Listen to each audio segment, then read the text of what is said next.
안녕하십니까. 공기업 준비생들을 위한 유튜브 채널 화공튜브입니다. 구독과 좋아요 부탁드립니다. 이번 영상은 발전 공기업 지원 시 기업 조사하는 방법에 대해 알려드리려고 합니다. 발전 공기업을 꼽은 이유는 기술직의 경우 에너지 공기업, 특히 발전 공기업이 채용 인원의 절반 이상을 차지하게 됩니다. 따라서 발전 공기업을 꼽게 되었습니다. 하지만 꼭 발전 공기업이 아니더라도 응용할 수 있는 방법이니 한 번쯤 참고하시기 바랍니다. 힘들었던 코로나 시기가 지나고 한두 군데씩 채용 공고가 뜨고 있습니다. 하지만 막상 채용 공고가 뜨면 이 기업이 무슨 일을 하는지도 잘 모르겠고 자소서 혹은 면접 준비를 하려고 해도 어디서부터 시작할지 고민만 하실 것 같습니다.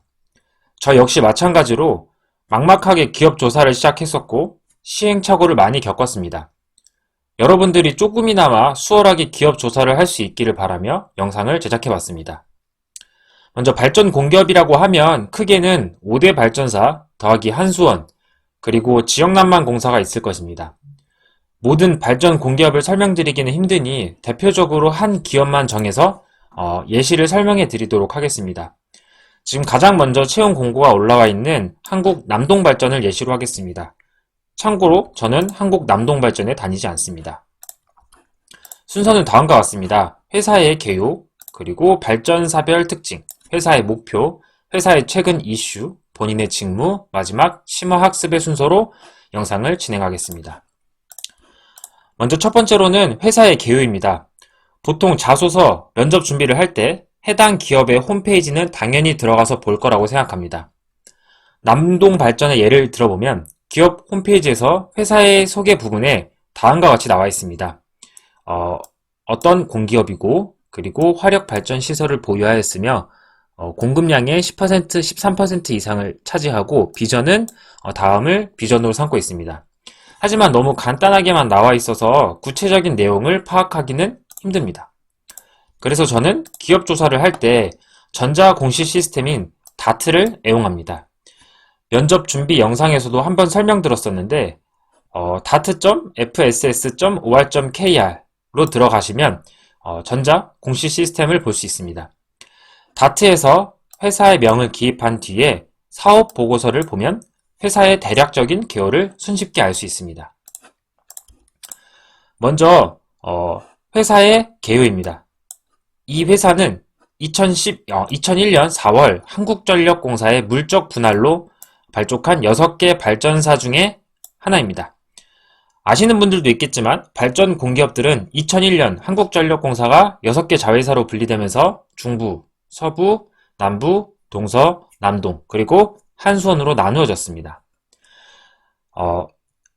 생산된 전기를 전력고래소를 통해 한국전력공사에 판매하고 있습니다. 남동발전의 비전은 클린 앤 스마트 에너지 리더이고 또한 주요 사업으로는 탐라 해상 풍력 발전 사업을 운영 중입니다. 다음으로는 사업의 내용입니다. 기업 공시를 보면 산업의 성장성, 그리고 시장 여건 등 우리가 평소에 생각하지 않았던 내용들에 대해 전할 수 있습니다. 한 번쯤 꼼꼼히 읽어보시면 많은 도움이 될 거라 생각합니다. 발전소의 경우는 설비의 용량, 전략 거래량을 중요시 여깁니다. 남동발전의 경우는 설비 용량이 기준 8.3%, 그리고 전력 거래량 기준 11.4%, 거래금액 기준 11.2%의 점유율을 차지하고 있습니다. 다음은 발전 6개 사들의 설비 용량 및 거래 실적입니다. 발전사들은 실제로 이 부분을 좀 중요하게 여깁니다. 추가적으로 면접에서 이용할 수 있는 부분으로는 시장에서의 경쟁 요인입니다.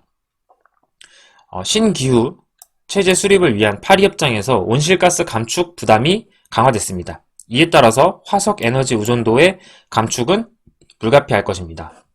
남동발전의 경우 강점으로는 설비의 이용률과 신뢰도, 그리고 경험이 많이 쌓여 있습니다. 반면 석탄발전 위주의 포트폴리오와 신규 화력 건설 허가 취소로 인해서 성장성의 둔화가 예상되며 이 부분을 극복하는 것이 과제로 주어질 것입니다. 다음으로는 발전사별 특징입니다. 실제 발전 회사에 가보면 발전소의 위치와 용량을 굉장히 중요시 여깁니다. 그리고 코어 발전소에 대한 자부심들이 강합니다. 남동 발전을 예로 들면 발전소 사업소의 위치는 삼천포, 영흥, 분당, 여수, 영동에 위치해 있습니다. 각각의 특징으로는 삼천포의 경우 국내 최초 500MW, 그리고 영흥의 경우는 국내 최초 800MW, 또한 분당의 경우에는 수도권에 위치하여 있으며 LNG를 사용하고 친환경 발전소라는 특징이 있습니다. 각 발전소의 위치와 특징들을 기억해 놓는다면 면접에서도 조금 더 강점으로 작용할 수 있을 것입니다. 또한 발전 공기업 자료들을 보면 아시겠지만 다들 신재생 에너지 사업에 대한 관심들이 많습니다. 풍력, 태양광, 그리고 소수력, 연료전지 등 다양한 신재생 에너지가 사용되고 있습니다. 그럼 이 신재생 에너지가 왜 중요하냐? 이건 상식으로 알고 있으면 꽤 도움이 될 것입니다. 신재생 에너지 공급 의무화 제도라고 해서 RPS 제도입니다. 이 RPS 제도는 뭐냐? 신재생 에너지를 제외한 설비 용량 500MW 이상 보유한 발전 사업자에게 총 화력 발전량의 일정 비율을 신재생 에너지로 공급하도록 한 제도입니다. 공급 의무자는 6대 발전소와 민간 발전소 등이 해당됩니다. 2023년까지 10%, 2023년까지 10%를 반영해야 되기 때문에 많은 발전소에서 지금 신재생 에너지를 적극적으로 추진하고 있습니다. 또한 REC라는 용어가 나오는데 이는 신재생 에너지를 이용하여 에너지를 공급한 사실을 증명하는 신재생 에너지 공급 인증서입니다. 그러면 여기서 1MW/당 1REC가 주어지며 REC의 가중치는 에너지 원가 그리고 설치 유형에 따라서 그 값이 다르게 됩니다. 따라서 이 RPS 제도 때문에 각 발전사들은 신재생 에너지 사업을 중요하게 여기고 있고 이 부분을 상식으로 알고 있다면 나중에 면접에서 많은 도움이 될 거라고 생각이 됩니다. 사업 보고서에서도 각 사업소의 발전 생산량을 알 수 있습니다. 특별히 주요 원재료에 대한 현황에서는 각 발전소별 원재료의 현황을 알 수 있습니다. 이를 통해 현재 발전소의 주력 사업을 한눈에 알 수 있습니다. 남동발전의 경우는 지금 석탄 화력의 발전 비율이 87%, 그리고 LNG의 비율이 9.2%입니다. 아직 석탄의 비율이 꽤 높습니다. 참고로 이 아래는 중부발전의 원재료 현황입니다. 남동발전과 비교해보면 석탄 화력 발전의 비율이 적고 LNG의 비율이 더 높습니다. 이처럼 각 기업들을 비교해 보는 것도 나중에 많은 도움이 될 거라고 생각됩니다. 세 번째로는 회사의 목표입니다. 이 부분은 크게 강조하지 않아도 다들 잘 알고 계실 거라고 생각합니다. 자소서를 쓸 때 각 회사의 인재사항에 맞는 항목들을 선택해서 잘 쓰시기 바랍니다. 핵심 가치 또한 면접 전에 한번 보시고 그 방향성을 잘 세우시기 바랍니다.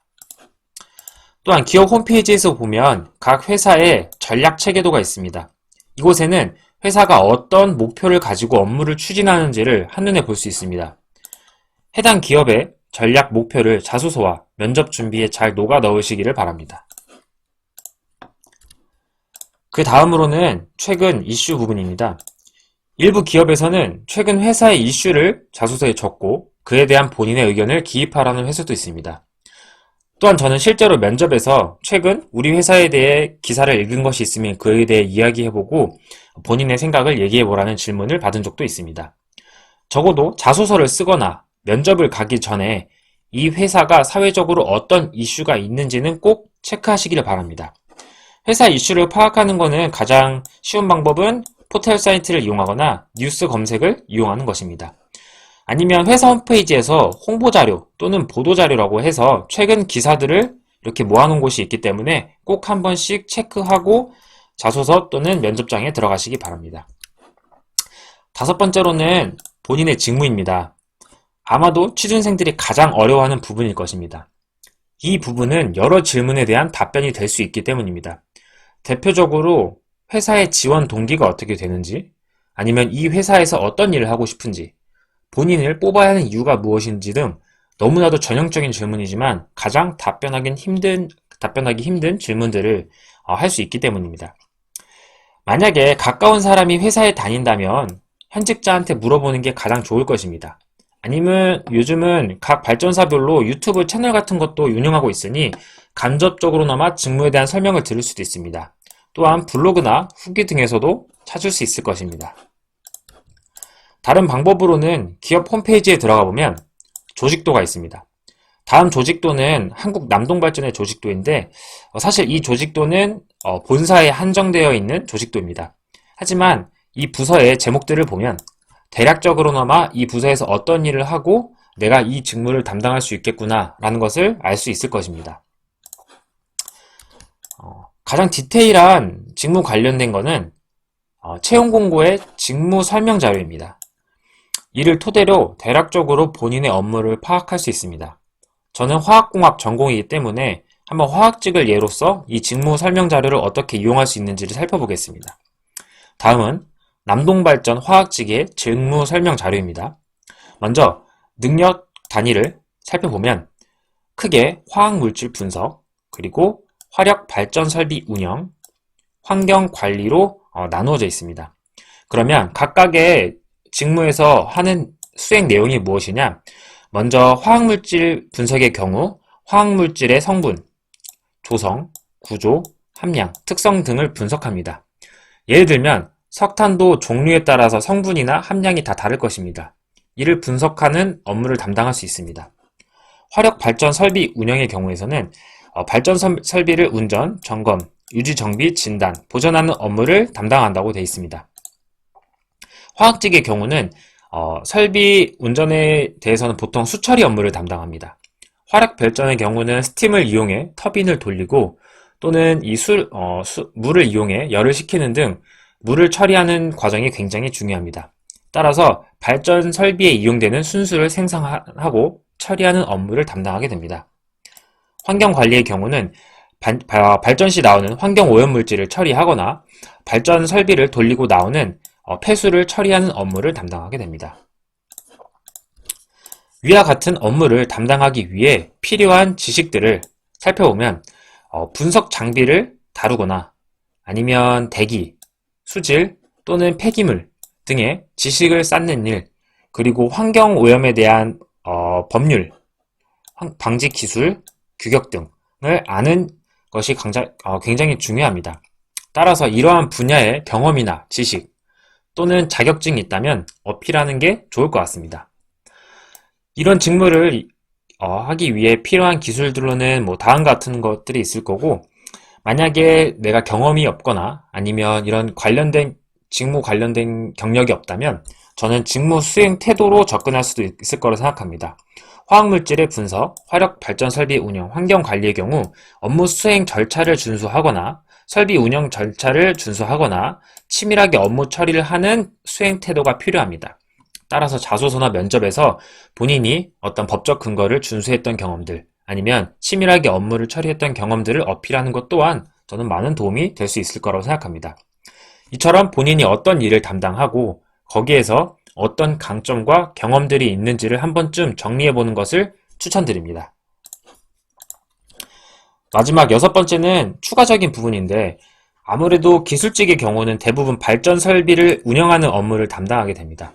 따라서 이 발전 계통에 대한 대략적인 계통도를 알고 있다면 면접 시에 본인을 어필할 수 있는 강점이 될 수 있을 것입니다.